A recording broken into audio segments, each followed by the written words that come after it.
You were the shadow to my light. Did you feel us? Another star, you fade away. Afraid our aim is out of sight. Wanna see us alive.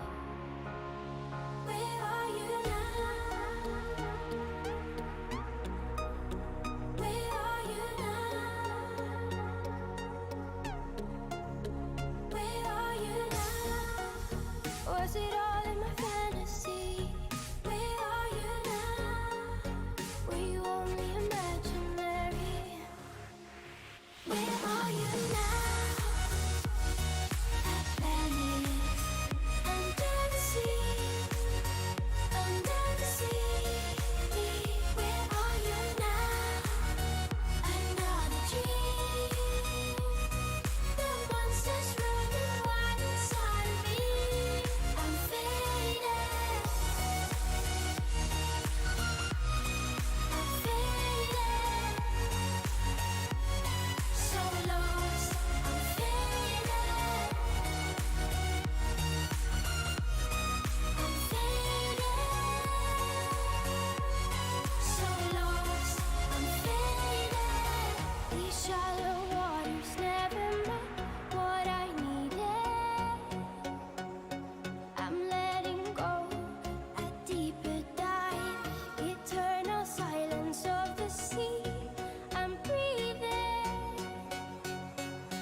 Ladies and gentlemen, welcome to our final. I didn't change any of the God. I didn't change anything. Okay, well, welcome to the. I'm dying. It's finals weekend, ladies and gents.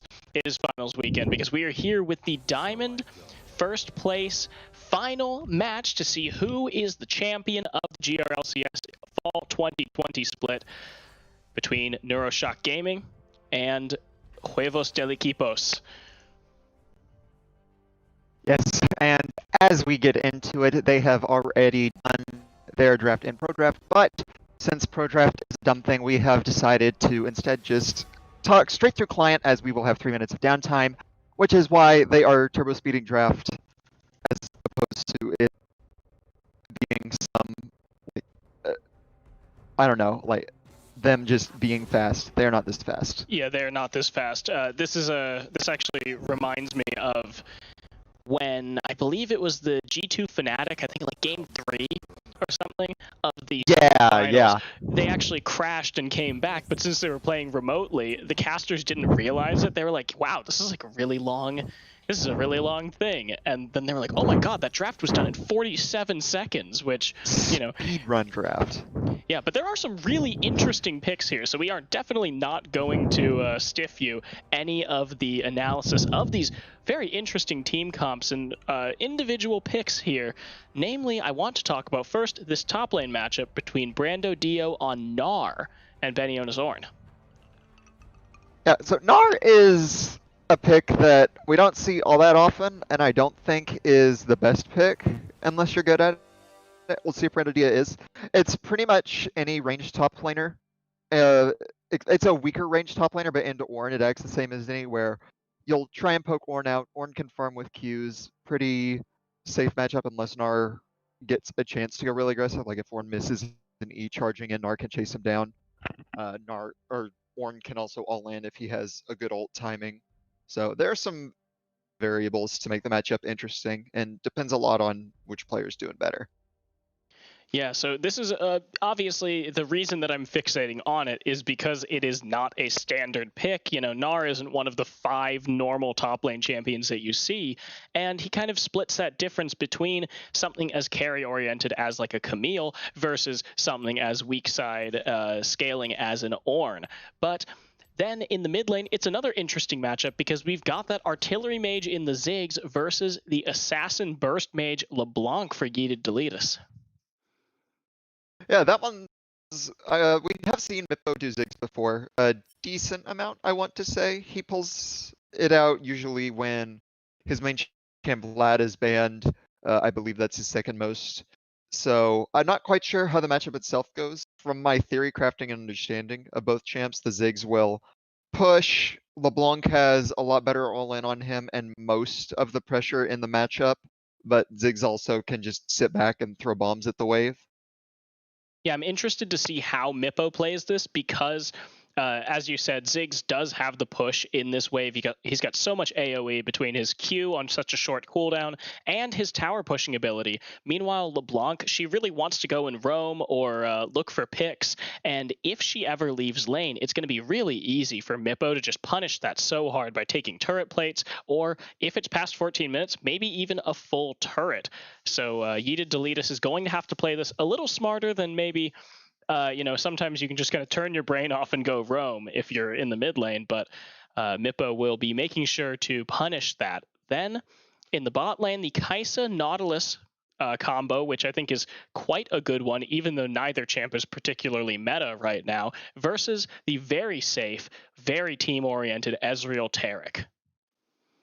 Yeah, I believe that Taric is a Junior Dean special kind of champ. He pulls it out pretty often. It's fun with Kindred because you can actually layer the Taric ult on top of the Kindred ult. So you'll throw out the Kindred ult, start the Taric ult. By the time Kindred ult wears off, the Taric ult will hit, and you'll be invulnerable for a good 4 or 5 seconds, something like that, straight, and just be able to then kill the enemy who's low in the Kindred ult. Other than that, Taric's not usually very seen. Should be pretty fine into the Nautilus Kai'Sa, but I could also see a bit of vulnerability just because of how much damage and burst Nautilus Kai'Sa can pull out if you're not in the middle of a minion wave. Yeah, that will certainly be something to watch because Ezreal, of course, with all of his own self-peel, the ability to get away from something like a Kai'Sa Nautilus. Taric, on the other hand, he's really good at protecting his ADC, but when the ADC is just turn, tail, and run, Taric may get a little bit stiffed in that 2v2. So Kai'Sa Nautilus, we'll have to see if the Huevos del Equipos can fight off Neuroshock Gaming, the current first seed reigning champion, or reigning regular season champions here in Diamond Cap. The Huevos coming in from the 4th seed, kind of making themselves a little bit of a miracle run through that quarterfinal and then beating Stuck Gaming last night in the semifinal. We're about 15 seconds out on the spectator delay, and we are here getting into game 1 for pretty much our highest skill, most exciting final tonight between NSG and HdE. Yep, excellent way to cap off the split with the Diamond Finals between the two teams who have made it all the way here. Some easier than others, Huevos having to go through the quarterfinals, then a really, really long, dragged-out 3-game series against Stuck, where there were comebacks, turns, throws, and otherwise fiesta clown moments, while also showcasing some skill. All the way into NSG, who, as of yet, have not lost a series, and who did beat Huevos in the regular season. We'll see if Huevos can come back and avenge that. Okay, so we are seeing a little bit more normal, normal runes and everything. Huevos, they did pull out some very interesting things, like, for example, last night's Electrocute Ornn. I was wondering if they would kind of bring that back, or at least that aggressive style back tonight. But no, press the attack Gnar, fairly reasonable in terms of trading against an Ornn. You've got that Phase Rush Graves, Hail of Blades Kaisa, and then on the NSG side, everything ship-shape, Bristol fashion, as expected from a bunch of Navy dudes. Yeah, the press the attack on Gnar is somewhat interesting to me. Gnar can take a bunch of different runes. I've seen Fleet Footwork, I've seen Grasp. I think Grasp would have been decent in this kind of matchup. I'm not quite sure how well you can press the attack, because you'll walk forward, Ornn will Q you, and you don't want to be in melee range, so it's kiteable, but the Ornn can still zone you off with the slow, prevent the 3 autos. Gnar doesn't stay in range as often, so I do wonder about that a bit. Ornn, on the other hand, went with the Unsealed Spellbook, which is good because you aren't usually in melee hit him with Grasp, and there isn't really much else that Ornn can use. So we are into game 1 here, and on the blue side, the underdogs of this series making their run through the semifinals and that second seed. It's Huevos del Equipos. Brando Dio in the top lane on Gnar. Jack Sparrow 1-1-1 in the jungle on Graves. Mippo in the mid lane on Ziggs. And the bot lane, Lone Elements and Salsa on Kaisa and Nautilus. Meanwhile, on the red side, we have our undefeated first seed, Neuroshock Gaming, coming in strong with Binyona playing Ornn in the top lane. Powder is taking Kindred in the jungle. Yida Deletus is on LeBlanc mid, with Swaggins and Junior Dean taking Ezreal Tark bot. And some pretty normal level 1, kind of the modified 5-point Nautilus coming up to see Swaggins down there. And Swaggins, may I note, has teleport, so he will be a much more map-focused Ezreal. This is kind of an older tech that we saw last year, but it still stays on Ezreal because he is so safe. He generally doesn't need that heal. Yeah, and it's just really nice for tempo. You can get a wave, you don't have to get the wave in the best position for you back. Instead, you can just go back on your gold timing, or when you need health, come back with Tear or Sheen or some other strong item without giving up any kind of map pressure or minion farm. So it's taken a lot on Ezreal for that reason, and as you said, because you don't need the combat summoner, and we'll see if he can use it well enough to make up for not having a combat sum. Yeah, Junior Dean did pick up that exhaust, so there is no ignite in this bot lane. If they want to, they're going to have to do it the old-fashioned way. If they want to get themselves an advantage, get themselves a kill in these 2v2s, you can't do the fadeaway ignites, which Lone Elements and Salsa, they do have the heal ignite, which is much more standard. We will be watching those summoners a little more closely, because obviously combat summoners have a lot greater effect in this lane. Yeah, and it just shows the difference between what the two bot lanes want to do. On one side, you've got the Kaisa Nautilus, great all in, pull Kaisa away from minions, does so much damage with single target Q and the W not being blocked. Whereas on the other side, you got Ezreal Tark, you want to sit back farm, wait for Tark's amazing late game with his just such impactful ult. And so they've got the exhaust, they've got the TP, as we see an invade on the blue side already.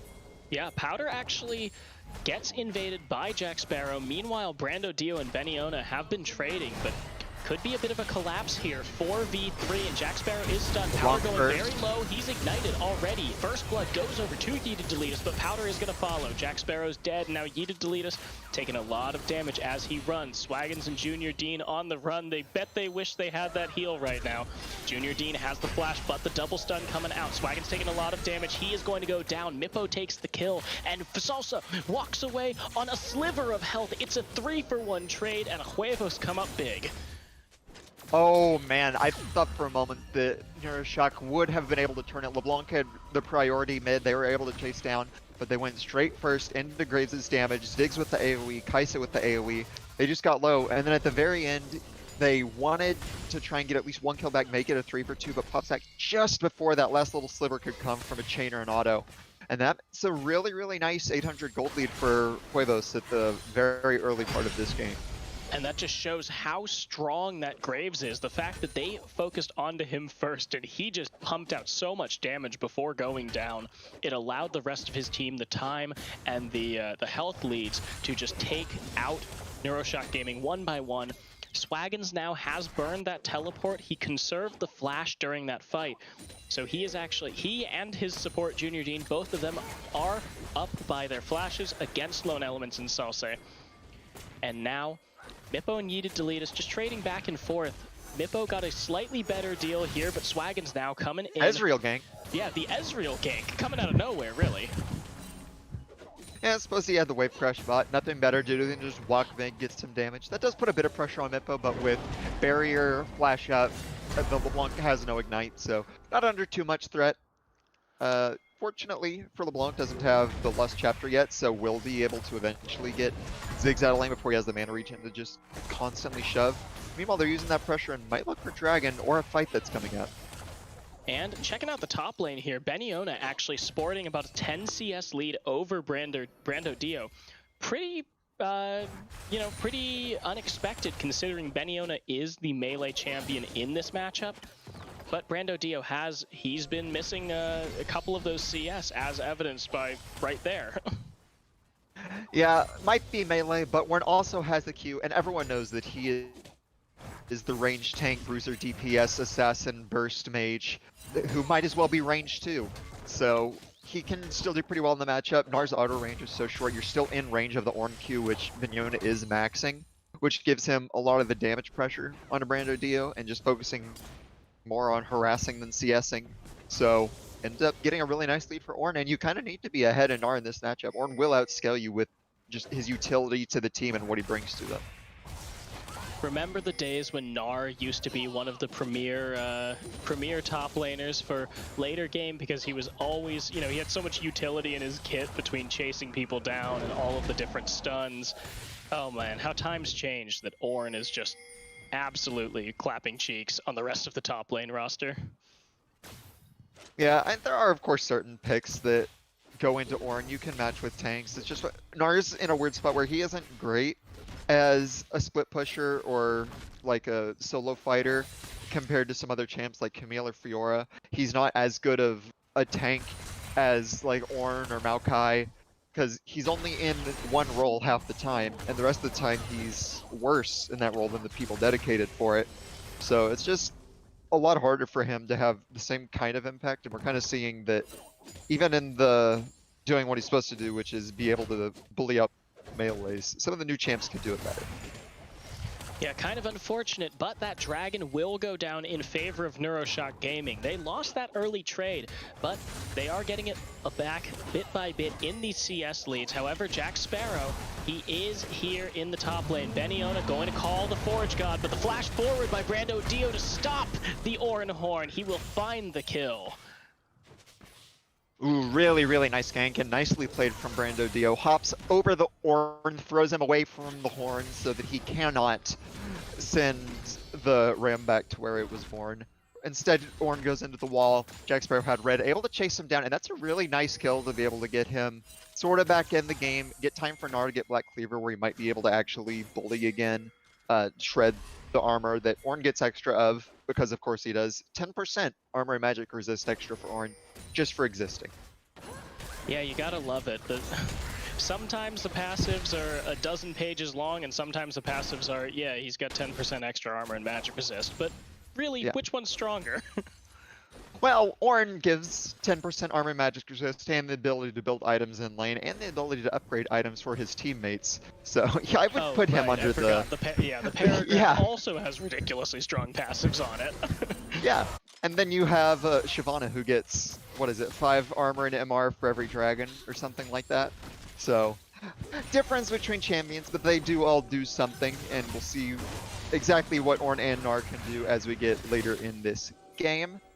As in the meantime, rest of the maps looking pretty even, slightly mid for the LeBlanc with just the extra pressure she has, and a bit of extra ability to harass Ziggs. And now the Gnar actually coming out as Brando Dio trying to smack down Benny Ona. That is the Bellows Breath, but it's not enough as Brando Dio finds himself a solo kill on this Ornn. And here we go. This is what the Gnar was picked for, and it's paying off here. Yeah, we're really starting to see Brando Dio show off. First, he needs his jungler to come up with a CS down, but now he's in a position to do it on his own. Benny fortunately did keep his TP from last fight, so he'll be able to catch most of this wave. Whereas Brando Dio used his, so he won't have too much of an advantage CS-wise from that. But really nice to see the Gnar pick starting to work out, see what they picked it for, and able to get some pressure top lane into this matchup. Yeah, so now about a 1.5 thousand gold lead here for Huevos del Equipos. A lot of that is between that Kai'Sa and now Brando Dio in the bot lane. Salsa, he's actually level 5 to Swaggin's level 7 since both of the supports have been spending so much time roaming. And with Kai'Sa not quite in the area, I don't think Swaggin's is in any real danger. Yeah, and I do like to see how much the supports have been roaming. They've been fighting in Vision for River Vision a lot, going up and walking with their jungler, and I like seeing that. I like seeing them active, getting down what they can, trying to get advantages where they can for the carry junglers, because you don't need as much levels on supports. You do want to hit 6, so I kind of want to see them stay in lane to get it, since Nautilus's and Tarek's ults are both so impactful for what they can do. Yeah, and we're seeing it right now. Salsa, Junior Dean, both of them gravitating back toward that bot lane. As Swaggins comes back, he has finished his Manamune. Both bot laners actually have finished their Manamunes. Lone Elements is still a little bit further ahead since he does have those boots and the extra dagger. And not much happening here in the bot lane. It has gotten a little bit quieter. The vision, however, tells a story of setups. You've got all of that vision in the top side for Jack Sparrow as he goes onto the Rift Herald. Meanwhile, bot side vision is controlled by Neuroshock Gaming, and Powder is coming around. Maybe he wants to look for something on this bot lane. Maybe he wants to look for this dragon in 30 seconds. I think Dragon's a bit more likely. Risky diving, Nautilus, Kai'Sa can just dash away from you, can't lock her down very easily, and Nautilus can keep you CC'd forever under the tower. Because I believe that Nautilus is the highest single CC champ in the game, between his passive, hook, ult, everything. Yep. Nautilus has 4 CCs, which is the most of any kit. And that is, number of different abilities with CC on it rather than, say, I don't know, what's it, Samira can just get her passive off every single time. But wow, the flash coming in from Salsa as Powder jumps forward. The True Shot Barrage coming in for good measure, but it's going to whiff. However, that does secure bot lane pressure here for Neuroshock Gaming. And Beniona has spotted out Jack Sparrow and Mippo as they come up and look to take their first turret of the game.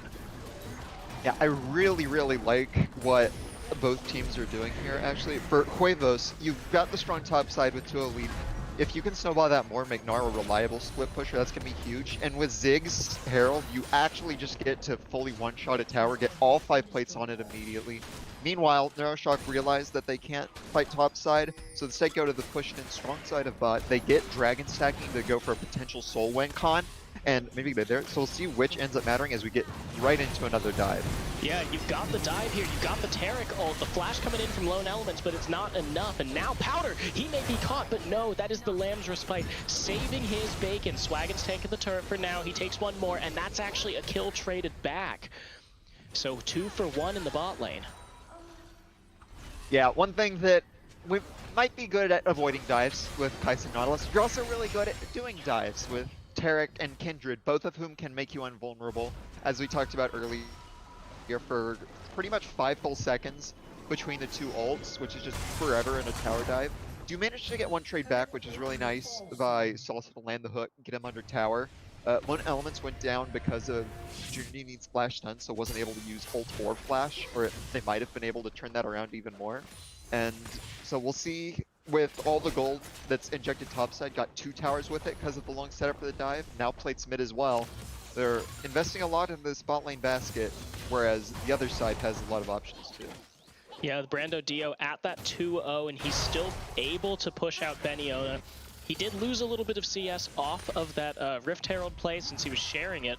However, it's still getting him a lot of gold from both of the towers that went down up there. Meanwhile, Mippo, he got, you know, a lot as well since the Rift Herald shared gold, and now Mippo, he is getting aggressed on by Yeeted Deletus. Yeeted Deletus will get the root off. The Ignite is available. Will we see it? Yes, the flash forward. Yeeted Deletus has Mippo's number, and now Jack Sparrow chasing down. That phase rush will not proc, but Yeeted Deletus, he gets flashed on. The collateral damage over the wall, and the Graves will pick up a return kill. All right. I doubt it was intentional from Jack Sparrow, but that was a really sick play. Able to ult, and he would have killed him if Yeeted Deletus hadn't gone back over the wall to put him right in range of Jack Sparrow's shotgun, which he just shot him in the face with. Salsa's gonna get caught out. The Forge God is calling, and Salsa does not want to answer. Junior Dean, though, will miss that stun. Salsa, he is caught up. He will be picked off, and that's actually an extra knock-up onto Lone Elements. The flash forward by Beniona, they will find Lone Elements with that, and now the final pickup. Powder gets himself his second kill of the game. Omega Neuroshock Gaming trading back wonderfully here.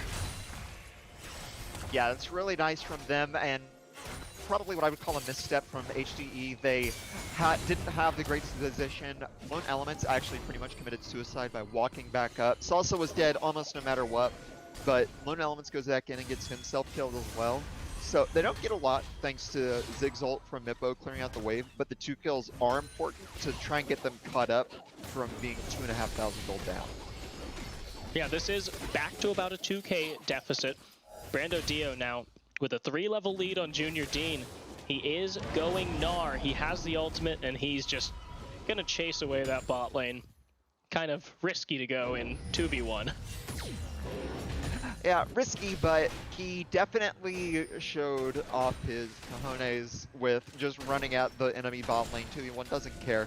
Able to chase him out. Now it looks like they're going to be keeping the bot lane in the bot. I kind of wish we would see more map movements, maybe send Ziggs down with the Ornn to try and break the tower, put your bot lane in mid, or have Gnar with his advantageous split push go bot, try and get the tower because you're not accomplishing much by pushing top. And I also wish that Neuroshock would have changed things up a bit. LeBlanc in a side lane's a lot better, whereas Ezreal can farm forever in mid. So, I don't know, I feel like there are some lane manipulations too, but at this point, everyone's just going to be farming up. With 40 seconds left on the Dragon here, I am actually concerned about Brando Dio having used his teleport to go top lane. It looks like he will be walking down to the mid lane, but if he stayed up there, that could have been very bad. Beniona does have the teleport on that Ornn, and he would be able to go, you know, teleport into a team fight around this Dragon, where obviously Neuroshock Gaming, they're positioning around, they've cleared out the vision. And now with 10 seconds left, they want to put themselves onto Soul Point. Now Mippo, he's getting aggressed on by Yeeted Deletus and is forced to flash. So a good summoner burn here, and the LeBlanc is going to walk away clean. Yeah, really not liking what HdE are doing with their map movements. You had Nautilus move in first, get chunked, then Ziggs moved in with that support, he got chunked. And really nice setup from Neuroshock to get everything around Dragon, now on Soul Point, able to get their win condition. And just really nice from them to capitalize off of the lack of coordination and getting vision from HdE to get the Dragon, and now they're going in bot. Yeah, they find Lone Elements here. A beautiful pickoff. Beniona knew that he wasn't going to outrun the Gnar, so he teleported to his team while Gnar was still mini, and they actually end up getting a kill out of it. So it's not just avoiding a death, it is gaining something for his team. This is looking great for Neuroshock Gaming with a really heads-up play here. Yeah, really nicely done. Even 2k down, it feels like Neuroshock are the one ahead. They're the one dictating tempo. They're the ones setting up for objectives, making the plays. And on Soul Point now, it's also a really good soul. Ocean Soul on Ornn is amazing because any fight with Ornn is a long drawn out fight, and Ocean Soul is the king of long drawn out fights, so it's just how much you regen. And we just see that Neuroshock are able to move around as a team. They're getting the play set up, going in together, almost always 4-man or at least multiple man moving in. Whereas Huevos are pretty much just looking like individuals. We have the Gnar TPing top to get his own wave.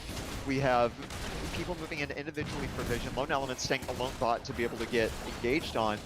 And so we're just seeing the difference that this kind of plays make with which teams are getting the advantages. And I think this is going to be the difference maker here. Obviously, Huevos looking like a bunch of individual players is going to hurt them in the end against Neuroshock Gaming. But oh, Swaggins gets away from that Gnar with that arcane shift. That is such a filthy buffer that Ezreal gets. It really is. I do like what I'm seeing from HdE. You have the Ziggs, you have the Kai'Sa. Really good on the tower, Whoa! but LeBlanc says no. And here comes the True Shot Barrage. It is going to miss by a little bit, but Lone Elements is the target. He's going to go down. Swaggins on a killing spree. Now the knockup on Brando Dio. That Gnar will jump away, but Jack Sparrow almost dead. Mippo at half health, Brando Dio at half health, and it looks like Neuroshock Gaming have control over this mid struggle. Yeah, really nice from you to delete. Saw Jack Sparrow get a bit too close to the wall. You have your Sword Shoes and Nullifying Orb, or Oblivion Orb, sorry, done on LeBlanc, which is a really, really nasty combo for the 33 magic pin it gives you. Graves only has Merc Treads for magic resist, so that almost cancels it out. Blows them up, then you have the Ornn coming in with the flank ult. You have Gnar unable to go Mega Gnar, so you're just able to chase them down, get an extra kill, and get this game back to even gold. Yeah, only a 200 gold advantage here for Huevos de Equipos. And look at Beniona. He's at level 12, getting close to these Ornn Masterwork items. And with that triple Drake advantage, you've got Neuroshock Gaming really just sitting on a ball of stats. And as soon as Beniona unlocks those Masterwork items, those ornaments, he will really start pushing this game in favor of NSG in terms of item efficiency. Yeah, that's always the big break point for Ornn. You get something like over 3,000 gold worth of stats just from having double items. As Lone Elmas is caught again. Yeah, Powder coming forward, and he will find his third kill of the game on a killing spree. Mippo will take that turret, but he's just walked into the waiting arms of Beniona. The knockup comes through, the stun, the barrier. Will it do enough? He's exhausted. He's running away. He can't run fast enough. Swaggins taking some damage from Jack Sparrow, but he's letting his team body block for him. Jack Sparrow jumping forward. He's getting everyone really low, and now Junior Dean flashing in, and barely Jack Sparrow goes down and can't find a kill. This might be the Baron. Yeah, it looks like it's going to be. Tark is amazing on Baron because your autos empower your heal and reduce its cooldown, so you can just start smacking Baron and stay topped off the whole time. Just watch his HP bar go up as he hits it. And we're just seeing, again, Huevos are not getting the proper setups down. They go in for mid tower, but allow themselves to get flanked by Ornn. Lone Elements must choose out bot lane alone with no vision. And Neuroshock are just exploiting their teamwork to be able to do everything just well on the map with exploiting where the enemy is showing openings.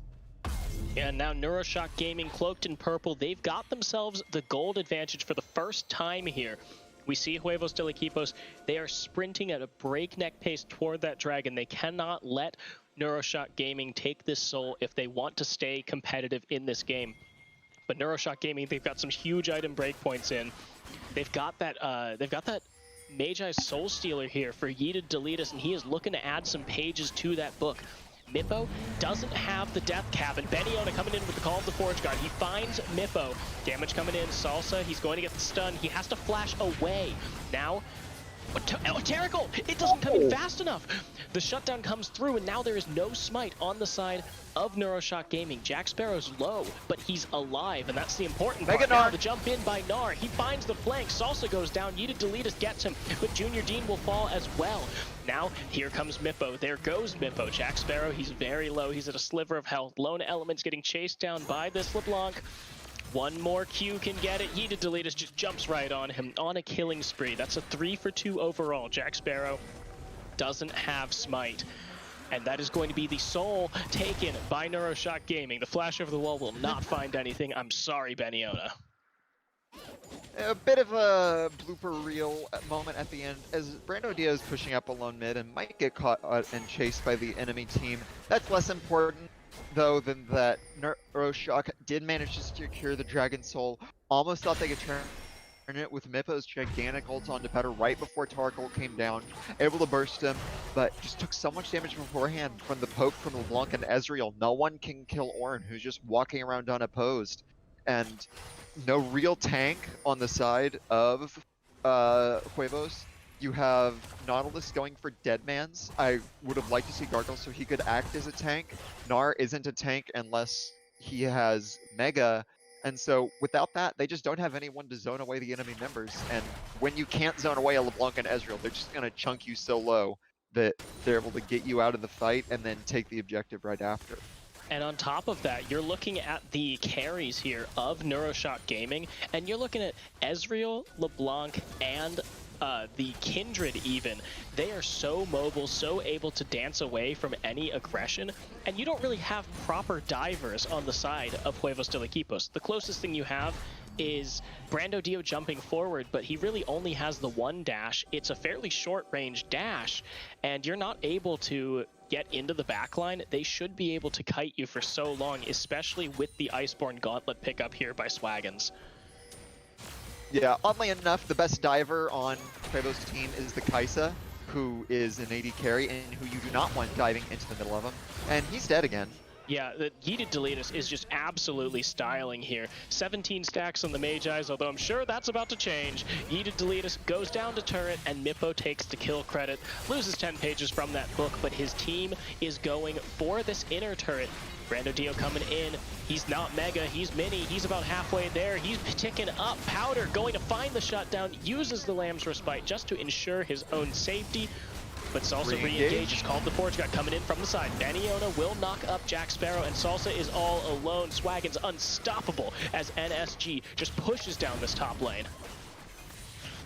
Yeah, just they tried to do something with the very scary LeBlanc dead, aren't able to do it, can't get through all the healing from Taric and Ocean Drake and the invulnerabilities on top of it. Now NSG have the man advantage, they're able to just push down top lane, get a tower and the inhib without even needing the Baron, and the Huevos are going to have to think of something to do or they're going to get choked out of this game fast. Baniona is such a thick boy, he is making it so hard for Huevos to even walk up. That inhibitor will go down. Powder takes about half his health, but oh, Swaggins, he manages to find a pickoff onto Jack Sparrow. Now Baniona tanking 4 members. His health bar is going down so slowly, but it is going down all the same. One more hit from Lone Elements should do it, but no, the Ocean Soul putting in so much work. Powder, he doesn't have the Lamb's Respite. Lone Elements dives into the backline, delivers a kill to Neuroshock Gaming. It's an ace for the first seed here, and they are looking to end this game sooner rather than later. One team goes topside, gets the gold, tries to come out ahead through the snowball. The other team focuses on Dragon and rolls Ocean, and we saw just which decision turned out to be correct in that fight. Got them so low, but couldn't quite finish them off. They're able to sustain through everything, win the fight off of just their macro play and decision making, and end up taking the first game of the Diamond Finals. Yeah, that was an absolute banger of a game, and both teams, they had their win conditions, they played toward them really well, but Neuroshock Gaming kind of high-rolled that Ocean Soul, you're totally right. We will take a short break, and when we come back, we're going to see if Neuroshock Gaming can close this out in 2, or if Huevos del Equipos is going to give our first seed a run for their money. Don't go anywhere, because we're going to be right back.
Tell me where do I go?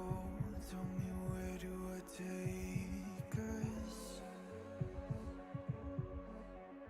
Your heart is starting to slow. May the water be safe.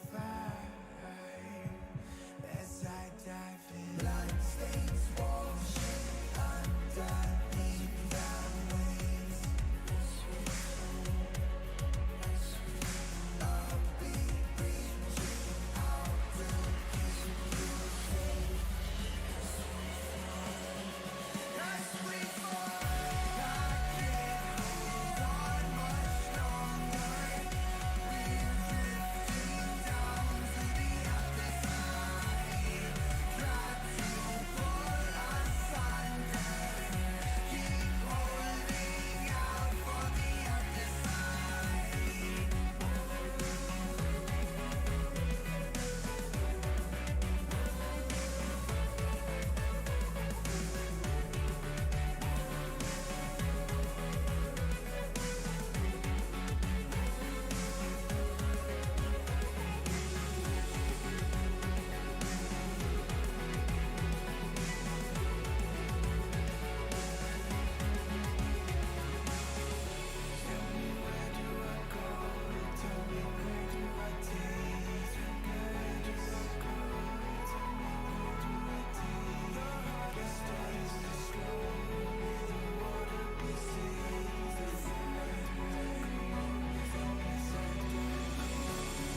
Ladies and gentlemen, welcome back for Game 2 of Neuroshock Gaming versus Huevos del Equipos.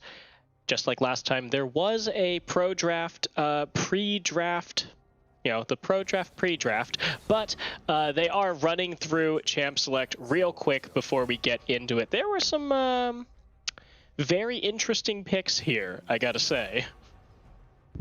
Yeah, they definitely are keeping things going the way they were last time, with at least a couple picks that we don't usually see and are very fun to watch, along with the good old standards that we do see often, as they're hovering Udyr right now. Spoiler alert, that will not be picked, and is not one of the interesting things that they are picking. Instead, it is... Yeah, it's just the Ornn, unfortunate. But the Soraka top, the Wonder Special, Brando Dio coming in real clutch with the spicy picks, yet again. The Lilia as well, moving away since that Graves was banned. Powder is going to pick up the Kindred again, Yeeted Deletus. Again, spoiler alert, it's not Udyr. And where is the bow tie? Yesterday was my fancy day. Today was football day. Unfortunately, the Browns lost, but it is the Yone. So Yeeted Deletus will be piloting that in the mid lane, and he will be piloting it as a blue 5 pick. So he picked it after, or no, he picked it before. Huevos del Equipos did get the counter pick here, and drumroll please to see what Mippo does pick up. It is Urgot. Urgot mid, of all things. Are you back yet, Vici? Have I not been? Your mic cut out a little while ago, and I was just wondering because. Unfortunate. Yes, I have been here. I was not expecting Urgot to go mid, actually. I thought it was more going to be Raka mid with Urgot top, just because I usually see Urgot in the top lane, not so often mid. But I suppose it is going to be into a melee matchup in the Yone, so it doesn't matter as much as normally in mid lane you get bullied as Urgot with everyone's superior range. But Yone does not have it, and you have a lot better all-in early, so it makes sense there. Raka brought back from the depths of hell that she should have been consigned to back when she first started coming top lane, and it's fun seeing new picks. It is not fun seeing that one as a top laner, so ick. Yeah, I'm not entirely convinced that Raka isn't still confined to the depths of hell. I think Brando Dio is picking this very specifically into Beniona's Ornn. I believe it was a counter pick. Yeah, it was the red 3 pick. So Beniona's Ornn was blue 3. So the Soraka was specifically in answer to that, and it's going to go interestingly, at least, if not well. We'll have to see. Yeah, I actually don't mind it too much in terms of drafting standpoint rather than a personal one. It's the same sort of thing where Kale is a good pick into Ornn, same with Vladimir, same with Gangplank, is that Ornn just lets you scale up. In lane, he does have all-in potential, of course, is good at killing you, but you can also survive it, especially as a ranged champ. So for Raka, it's pretty easy scaling, and Raka scales incredibly well into the late game with just the amount of healing. Other interesting pick, though, is Annie support, brought up probably with the new changes from the patch, and I love to see it. Yeah, Annie for Junior Dean. It is going to be a departure from that very much team-oriented, little bit tankier enchanter style support in that Taric. Annie, on the other hand, is going to be damage, locking people down with those long-range stuns, letting Tibbers just hit those multi-man AoE stuns, and setting things up for this Yone to really just tear through Huevos del Equipos. Yeah, and for those that don't know what Qingzhou is talking about that might draw Annie into support, her E instead of damage reduction is now just a shield. So sort of like TFT, she gets a shield from it. But she can also target that shield, like a Karma, to someone else, and it gives them the move speed, and it gives them the shield. So Annie can run in with Tibbers as an initiation with shield on herself to survive, or she can make someone else move fast into the other team with Tibbers on herself as secondary engage. So pretty cool change. I'm excited to see its support, especially how it'll do into Kaisa Nautilus, which was once again picked up for Huevos. Okay, I really need to read my patch notes more often because I had no clue that that change went through. I'm very interested now to see how this works out. And I certainly agree with you, kind of just replacing her old E with, as you said, kind of a Karma E, more like. I think that's going to really help her for the bot lane in that support role. But we will have to see how Junior Dean plays this because, of course, it is a new mechanic. And maybe, you know, if you're an old Annie player, you might not think about it in the same way that a say Karma player would. And the one thing that I don't think we've really touched on yet is that jungle matchup. The Kindred into Graves was last game. Now Jack Sparrow is on Lilia. Much different champion from Graves. She's kind of power farming, late game, team fight oriented. Graves, very much not that. So how do you think first Jack Sparrow is going to have to play a little bit differently from how he did last game, and how is Powder going to have to respond differently? So it is. I do like the Lilia more into the Kindred than the Graves. With Graves, you have a lot of AoE. You can chunk people low with your abilities, but Kindred can then save them from it.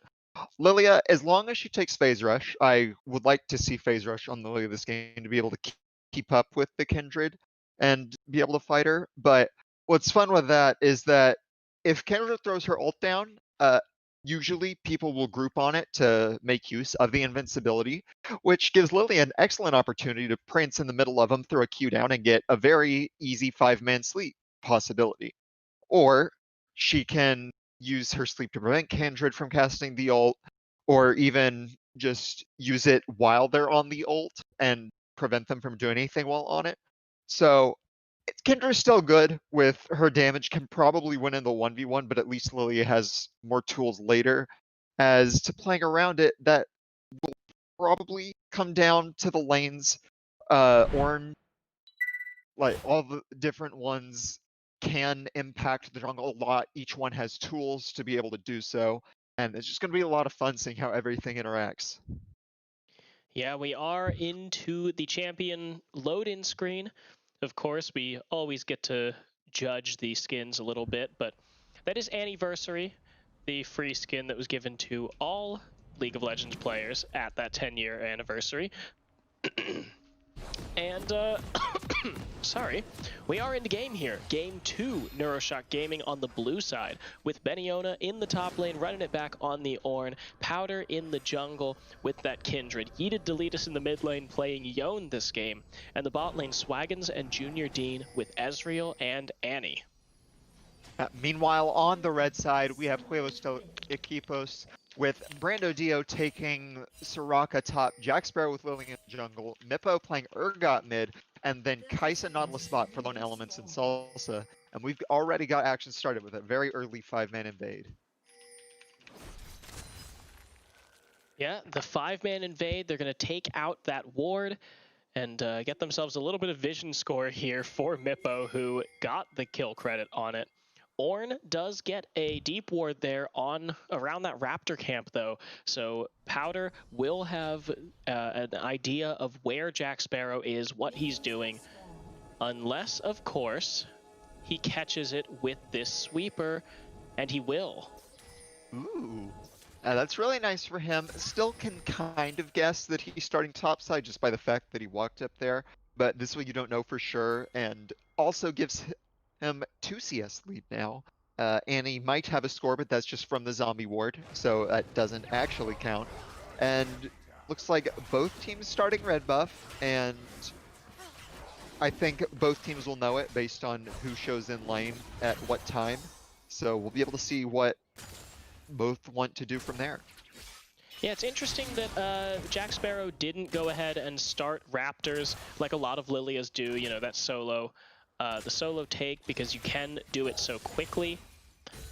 But Brando Dio Beniona, this is the interesting one that we were thinking that we were going to talk about, because obviously that's the Soraka coming back from the grave and into Beniona, which you said she should have a pretty good matchup into.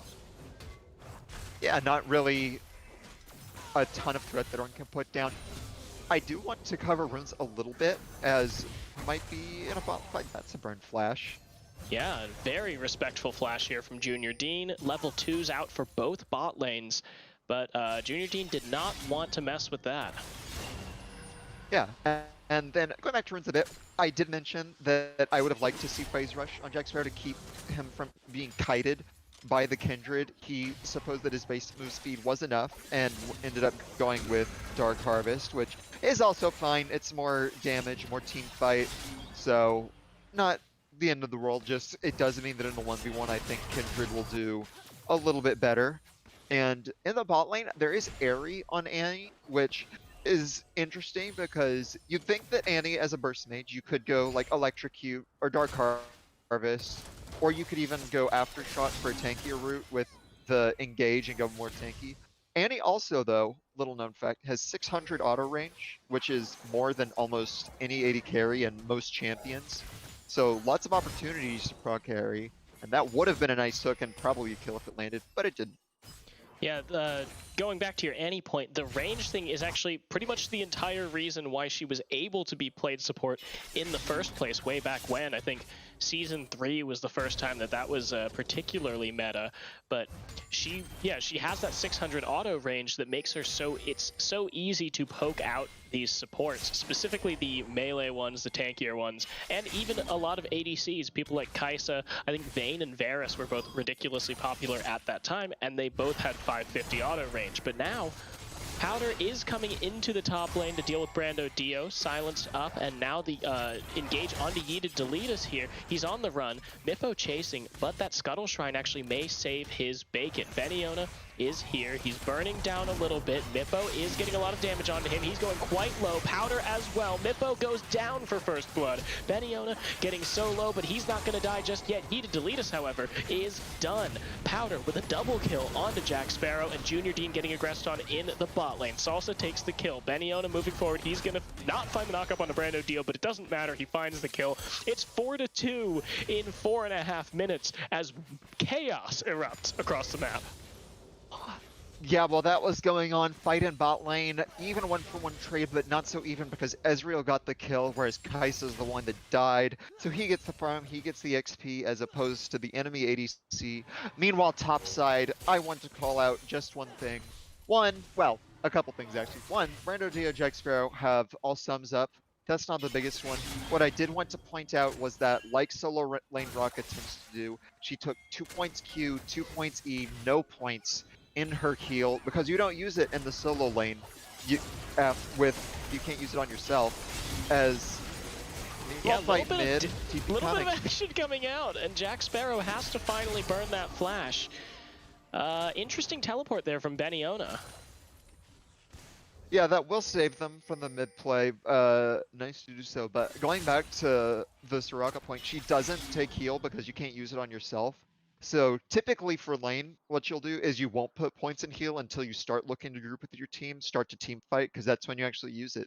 But since they got in the skirmish early, since they wanted to fight, no heal on Soraka meant that they just were able to burst down their Urgot, then get rid of the Lilia, and I think if she did have heal, they win that fight for Huevos, but because she didn't, they ended up losing it.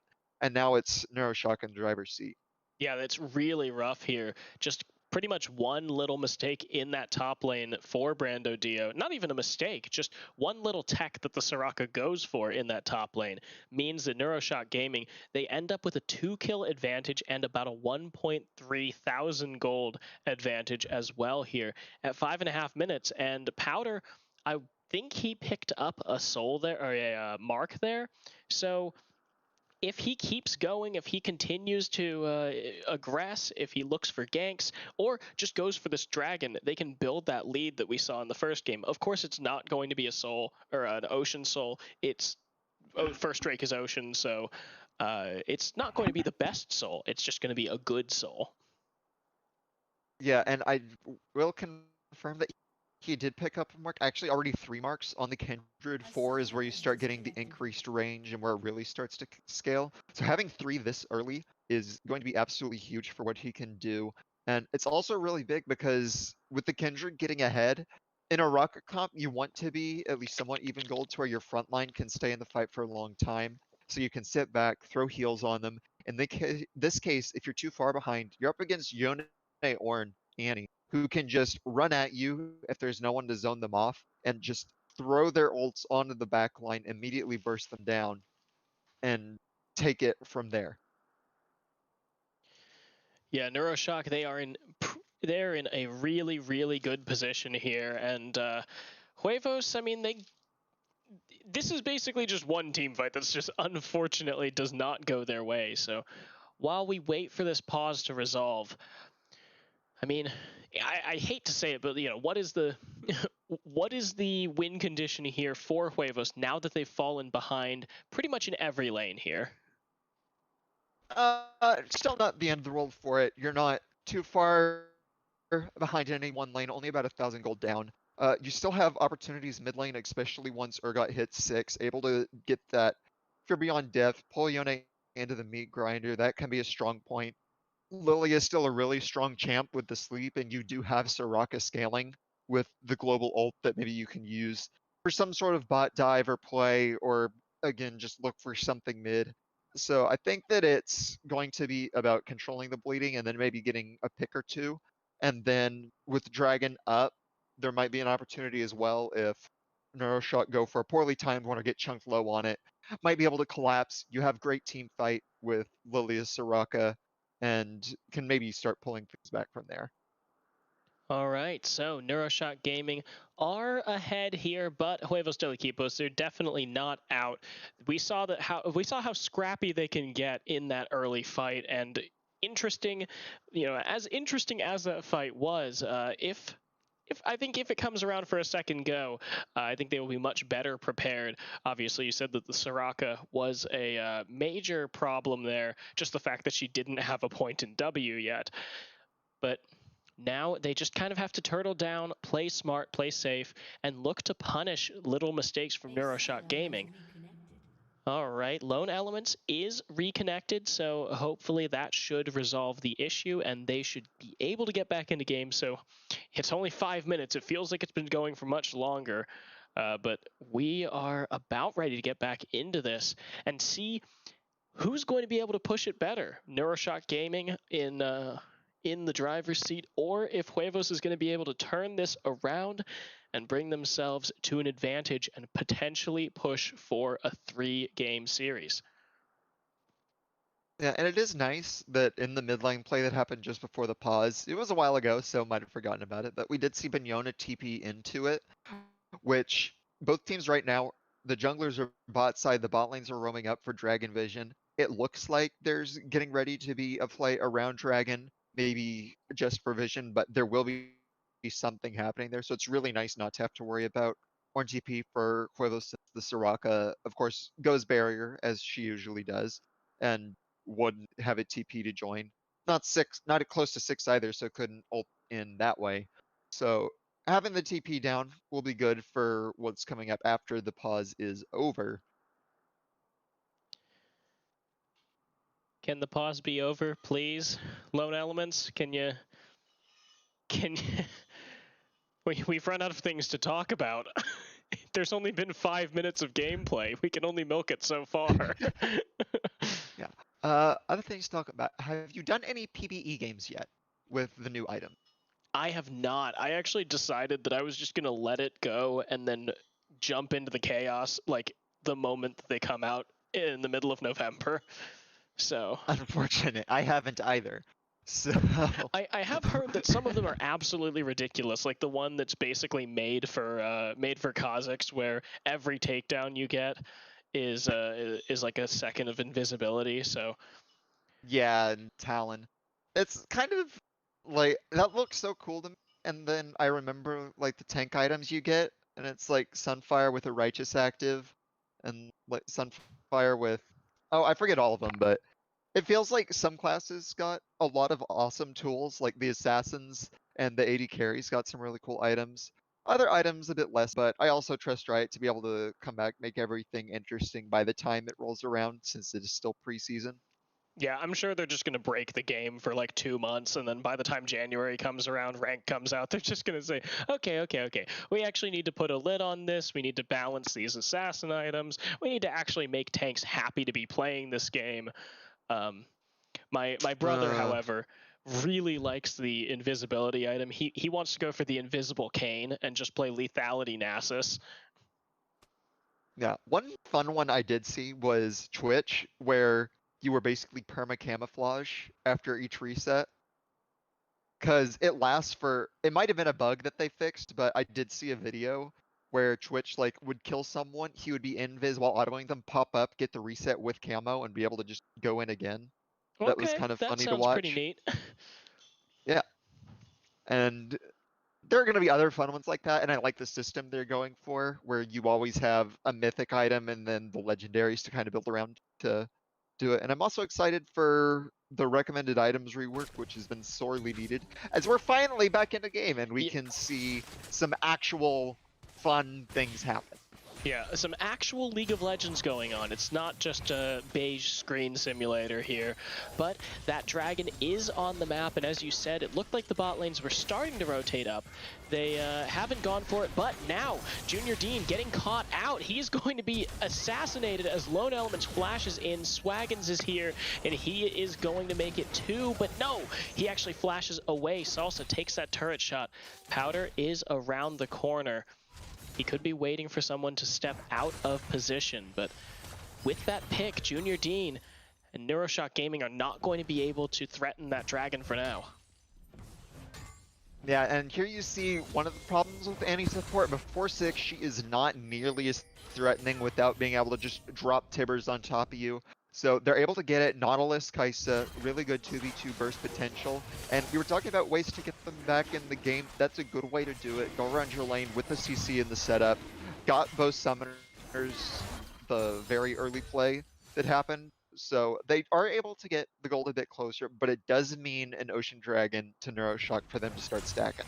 Yeah, this is not quite a repeat, but now the Call of the Forge God coming in. Brando Dio is knocked up.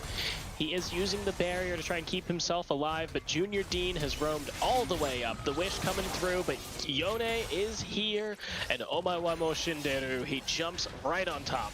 Gets the kill on Brando. Yeah, a really good one is the fight's still going, but I think they'll be able to make it out. Yeah, Mippo, he's here a little bit late, but now, as Powder comes in, this could be a 4v3. The flash forward by Junior Dean, they find Salsa. He is forced to flash as well. Mippo just pumping out damage, and Yone will get some damage off with that snap back. Yeah, and something that I did just think about for that gank that is another good reason to pick Soraka into Ornn. If you put the silence field under Ornn as he's ulting, he can't recast the ultimate to be able to bounce it back to you. Hopefully it's the former, not the latter, because that's something he could leverage later in the game. But they do send up a lot of members, including a really nice roam from Junior Dean. Able to get the kill. They do blow a decent amount of cooldowns doing so. But that is a nice job for Neuroshock to be able to try and keep this rocket down. Yeah, and they continue to keep themselves pretty topped off in terms of their gold leads. Beniona now, solidly ahead. Yeeted Deletus got himself that kill on Brando Dio, so he will have a solid advantage, even though he is a little bit further behind in CS. But once his ult gets back up, we could see him and Mippo try and duke it out. But meanwhile, Junior Dean is roaming. This Annie has just decided, Ezreal's safe enough on his own. I am here for the team. Not a bad assumption to make either. Once again, though, it is delaying Junior Dean's 6 by a lot. Still not quite there, though, and actually is only about a third of the way towards it from level 5. So I would like to see him sit in lane and maybe get a bit closer to that. But until he does have it, at least he's getting pressure for his team. Went the Lucidity boots for more flash engages from Annie. That is something you do like to do, though it does mean you can't roam as quite as fast as with the Swifties or the Mobies that supports typically go for. Yeah, so really Junior Dean needs to just kind of get this 6. Powder coming down into the bot lane, possibly for a gank, but it doesn't look like there's much to be had, so he will jump over the wall to the Krugs. Bot lane, or top lane is just top lane. There's about a 20 CS advantage here for Beniona, but Brando Dio's still getting a lot of that XP, so he's not really losing out on all that much. Of course, Soraka is a fairly low economy champion since she is a support. Yeah, and that is one of the nice things. Flatline. Oh, Swaggins, man, you just get popped. Now the Drowsy coming through as Powder is asleep, so is Junior Dean, but there is going to be the Lamb's Respite coming through. The heal actually misses on Junior Dean. Junior Dean is going to go down. Salsa on a killing spree somehow. That's the Nautilus. And as he Spider-Mans away, Mippo is here. But here comes Powder. He's chasing down. He's slowed by the Urgot. Yeeted Deleted does not have his ult to chase. You know, so ultimately, I believe that turns out to be a 2-for-2 in the end. Really, unfortunately, though, the gold went onto the Nautilus. So on one side, you've got the 401 Kindred. On the other, you've got 301 Nautilus. I know which one I'd rather take in the team comp, but at least they're still proving that they're able to do even fights and able to keep things. They aren't rolling over quite yet. One other thing that I thought of, again, during the middle of that, is that Urgot's also pretty good into Kindred. I'm not sure if you tag someone with your R in the Kindred ult and they're low, if that also lets you still pull them out of the Kindred ult with Urgot. It does. Yeah, this was Yeah. Okay, actually, yeah. Oh? Lone Elements, sorry, Death Bush. That feels bad. Yeah, really unfortunate. Trying to get vision, but runs face first into an Annie. But yeah, now that I do remember the interaction, you can pull them out, but if you're on top of the Kindred ult while they're being grinded, you won't kill them. So it'll prevent the invulnerability that way. So he'll be able to do something about it, but there is potential for Powder to outplay, as he does have an early Executioners in deference to the Raka, who's still working on the first item. And it is an advantage for Raka that her items are a lot cheaper, but you do want to have those done at some point because of how efficient they are. Yeah, support items are known for being cheap, and while they are not as, good in gold value as carry items, they are extremely efficient. So now, possibly a gank coming in, possibly a dive. Junior Dean gonna get knocked up. He is tanking tower. So that will just be the zone off by Salsa. Good use of the depth charge. Yeah, Neuroshock didn't have their ults, didn't have the Tibbers, didn't have the Lamb's fight, so decided not to go for the risky dive against Kai'Sa Nautilus. And once again, we kind of see both teams and what they prioritize. Double Dragon for a Neuroshock. Meanwhile, HdE got the Herald as the fight starts mid. Yeah, Yeeted Deletus actually whiffs it there, so he will not be able to continue that fight as he snaps back. Powder just shows up to deal some damage to Mippo, but this is pressure in lane. Junior Dean is going to be able to assist here, taking down some of these plates. Yeah, and just once again, we see Huevos, Equipos fighting around the top side, looking for the Heralds, trying to get the gold lead snowball that way. Neuroshock going for the dragon stacking, looking for Soul, and that's a TP. Yeah, Beniona is here. He has the call of the Forge God. Here it comes, the knock up onto Kai'Sa. She can't play this game. Junior Dean finds himself his first kill, and now Salsa is shut down by Yeeted Deletus, who just yeets himself back out of the turret range. Yeah, really nicely set up play from Neuroshock. Everyone on the same page. 5 members bot, even able to dive the tower. Probably get first blood as well with the 2 plates, but it looks like Urgot and Lilia are coming to prevent that. And once again, Lone Elements didn't use flash for that. Might have seen them behind him and been dead, but also might have been able to dodge the Ornalt and outplay. So not sure which one is the correct decision. Might have wasted Summoner, might have been able to get a kill and or live. But in the meantime, Raka's pushing top. Plates did go down, so unable to get that. And so that's a nice 2 kills plus damage in favor of Neuroshock. Yeah, Neuroshock currently sitting at about a 3k gold lead here. And Huevos and Equipos are really not online yet. They're kind of just missing a lot of these power spikes. They haven't been able to find good fights. And of course, the really good teleport plays here by Beniona, just kind of using it on cooldown. He's done it twice now in order to secure advantages for his team. Neuroshock Gaming currently 2 dragons in the lead, and it doesn't look like they want to slow down.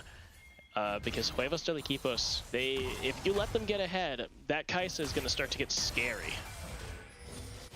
Yeah, you don't want to be up against them, as now their chance for a play. Oh, Swaggins, I think you're caught out a little bit, bud. That was just a little. Yeah, that was a 4-man collapse there from all sides, and he uses flash for it, and I don't think that was the correct call in any case. Yeah, HdE say if you can do it, we can do it too. Really nice roam onto the bot side, as that's some nice juking from Kaisa, but will it matter? Deals a lot of damage, and ignites ticking, and Deletus gets that final tick, the fadeaway burn, as he finds himself a solo kill. Yeah, jukes everything, but still dies to auto, the life of an 80 carry who is before the items, and they just want to keep going. They will not stop. Ornhorn gonna find Deletus another kill. That is going to be the Lamb's Respite, keeping people alive here. Junior Dean barely living under that turret, and Powder, oh my, he flashes over the wall, and Mippo goes down as well. It's another 2-for-0, and Brando Dio is here a little bit late on the punch. Looks like the first turret of the game is gonna be going down in mid for Neuroshock Gaming. They are 5k gold up now. They are snowballing out of control, but Powder will keep himself alive. Beniona tanking a little bit. Lone Elements flashing forward. Powder shut down here by Lone Elements. He will trade his life, but that is 800 gold that he didn't have before now. yeah, very welcome kill to try and get Kaisa able to do things as they are getting absolutely falling down, and this is another catch. Yeah, Deletus, he probably will go down as well. He gets flashed on and gets hit with that sleep. He's doing everything that he can to kill Brando Dio, but the shutdown will come through at the end of the day. Both summoners were burned by Brando Dio there, so decent trade, considering Deletus was like almost 100% dead. Yeah, showing off some Yasuo mechanics in the process, and being able to get them low means that there is now position control. Will be dead for the first part of Dragon. I really, really want to see HdE fight for this. You know the Kindred ult's down, you know Yone's dead for a bit, and you don't want them stacked, but that's not a good start. Mippo getting picked with another death bush, and there goes Jack Sparrow as well, as they pinch him, catch him, kill him, and now Soul Point is in the hands of Neuroshock Gaming here. Yeah, just really highlighting some of the issues that HdE have been having all series, as once again they file in one by one towards the dragon area, not going together to get vision, and getting picked off one by one as they do so. Neuroshock all on the same page on what they want to do, able to go for these coordinated plays and dives, and now they're starting to snowball way out of control. 6k gold up, one dragon away from Soul Point, fortunately only Cloud, but meanwhile that Yone's out of control. Yeah, he will allow Brando Dio to live, but that is only because he had to jump back with that E. Now Brando Dio is okay. Deletus is crazy. He's gonna take half his health in turret shots, but he's not insane. Yeah, but that might end up mattering as the rest of the team is collapsing in on him. Here comes Deletus. Looks like he will find the kill on the Brando Dio, but he jumps into the waiting arms of Huevos del Equipos and hands over that kill. Can I just say that was some amazing camera work from the client. Here we are following Yone, manages to get the kill, pops out, and it's the picture of that one picture slash meme of the 4 people with that one girl on the couch, and immediately afterwards he gets blown up. So that is a nice pick, another shutdown for the team, and that is really important as NSG are starting to run away with it, so you need whatever you can get to get strong enough to allow this Kaisa and Soraka to do their jobs. Yeah, the Kaisa and the Soraka, both of them have recently been able to pick some things up. Of course, Lone Elements with that 800 gold shutdown was looking pretty good. Brando Dio also with the 700 gold on Deletus earlier. Now, Powder is heading into the top lane. He does have that Rift Herald in his pocket. And while Neuroshock Gaming will knock down this outer turret, I think Powder's looking for something a little bit more as they clear out these minions. Powder should drop the Herald in just a second, but it looks like Huevos are here to contest. They do not want their inner turrets going down this soon. You know, it looks like they're trying to find a fight. Yeah, Junior Dean, he is hit with that Urgot ult, but there isn't much damage coming through to support it. Beniona is here. The Forge God has been called. He is going to knock up that Urgot. Mippo goes so low, the Wish is out, but is not going to save the mid laner of Huevos de Equipos. The sleep comes through before Powder, but Powder drops that ult, and now Jack Sparrow, he's in. He will not find Powder, and a 3-man knock up here from Beniona. That's a ton of damage all in a line, and that's an ace for nothing on the side of NSG. Oh, I'm not sure. That was just an absolutely beautiful combo at the end, but also so close from HdE to locking down kills, but not able to do it. They still have Herald from NSG. They might be able to drop it and just push for the game. Respawn is still 10 seconds. Looks like they're going to back out and save Herald to drop bot side while they maybe go Baron. But that was just a very close team fight for Huevos. Fell apart at the end, and a beautiful combo to seal the deal by Neuroshock. Yeah, Powder saving his life and a couple of his teammates with that Lamb's Respite as Jack Sparrow came in. He got the sleep off. I'm just absolutely stunned at how well Neuroshock Gaming played that on a knife's edge here. And they are 10,000 gold in the lead here at 21 minutes. This is, you know, we were talking about keeping it from snowballing way out of control. I think it's a bit out of control now. Just a little bit out of control as they now have free reign around Baron and the ability to collapse on a lone poor Lilia sitting in her jungle, still in the red buff, ending her life. That's some Bambi's mom type stuff right here. Looks like this will be a free Baron for Neuroshock Gaming. There's nothing that Jack Sparrow can do. He is roadkill at this point, and there's nothing that Huevos de Equipos can do to stop this Baron. Yeah, it's really rough, and Salsa at this point I really think should start going down towards Dragon, get some vision down while you know they're on Baron, as, that's another kill, probably. Mippo just wanting to farm, but that's not allowed in this game. No. Neuroshock Gaming, if they smell weakness, they will run you down, and they will kill you for it. Powder is going to drop that Rift Herald. They want to crack Nexus turrets here. There's nothing left in the lane but that Brando Dio already dead. And it is a 3v5 as Yeeted Deletus comes in. Powder going to get knocked up, but he drops that Lamb's Respite. He will not go down. Jack Sparrow taking a lot of damage, and he just gets blown to pieces by that True Shot barrage.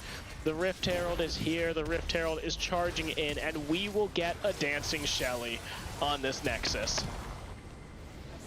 Yep, Shelly going the same route as the rest of Neuroshock as they end up dominating Huevos de Equipos in the last game of the Diamond Fall 2020 season in order for Neuroshock to become the champions of said season with a very dominant season all the way through the end without a single match lost. Yeah, every single match was a win, and Neuroshock Gaming, they're done. They've moved past GRLCS. All of their fans, all of their team, they're just saying, okay, well, we're moving on to the next one. This is a team that is built on success, and these guys absolutely showed it tonight, slamming Huevos de Equipos in 2 games. But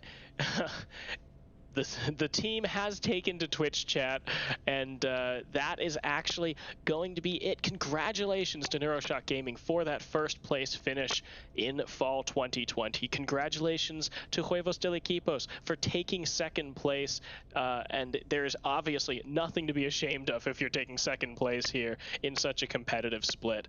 And thank you to everyone who competed in Diamond. Thank you to everyone who supported in Diamond Capped. Hopefully we will see you all again in February when we start up with the 2021 GRLCS Fall Split. But for now, that is all that we have for you tonight and for the foreseeable future. Thank you everybody for tuning in. I have been Vid, joined by General Vici. Congratulations to Neuroshock Gaming once again, and we will see you in 2021.